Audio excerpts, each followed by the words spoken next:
Sensitive healthcare professionals who care for people facing serious illness and death understand how important it is to know the cultural, emotional, and spiritual needs of each person in their care. They practice what is called palliative care. The World Health Organization defines palliative care as an approach that improves the quality of life of patients and their families facing a life-threatening illness through the prevention, assessment, and treatment of pain and other physical, psychosocial, and spiritual problems. At the University of Virginia's Institute on Aging, Dr. Carlos Gomez set up the Palliative Care Service, one of the first of its kind in the country. When you're taking care of somebody in a hospital, or when you're in a relationship with somebody, they are a stranger, and you're a stranger, and you have to find some way of making them feel welcome. And I guess hospitality is maybe one way of thinking about that.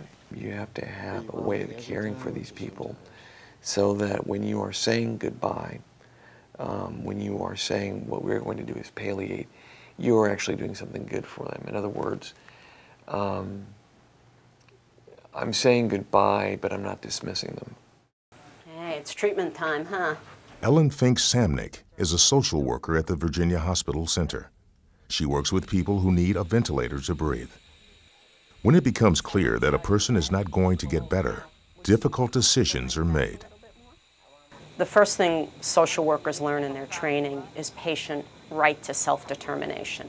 You can't help someone move forward or help them feel comfortable with a situation until you, the clinician, understands where they're at in their thought process and belief process. And that certainly applies when you're working with patients and families.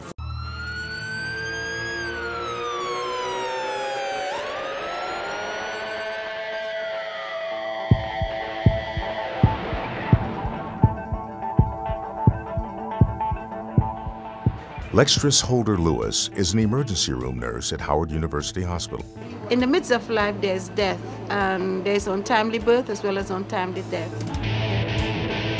If I'm not able to speak for myself, who do I want to make these decisions for me? Do I want my husband? Do I want a sister? Do I want my son?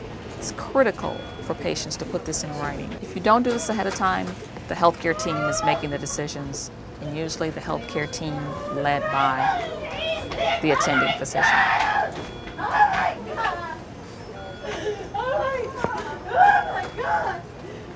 And I would say this is background for a family that's just received bad news about a loved one.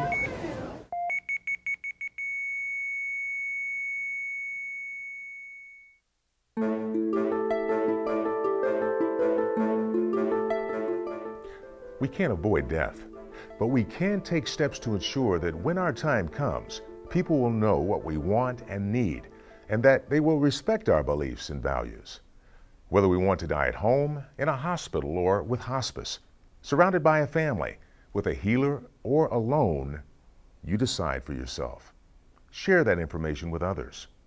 By understanding different points of view, we'll all be able to identify what we can do together to better meet each person's unique needs and concerns.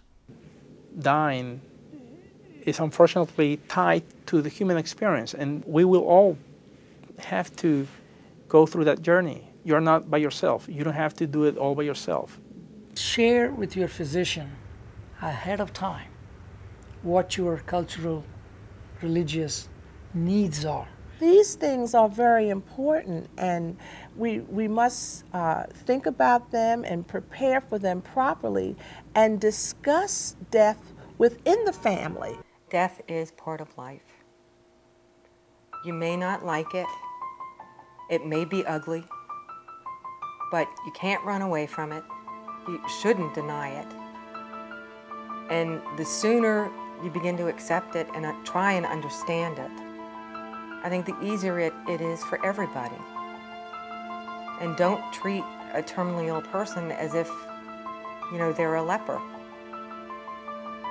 You know, I mean, we're caring, feeling human beings.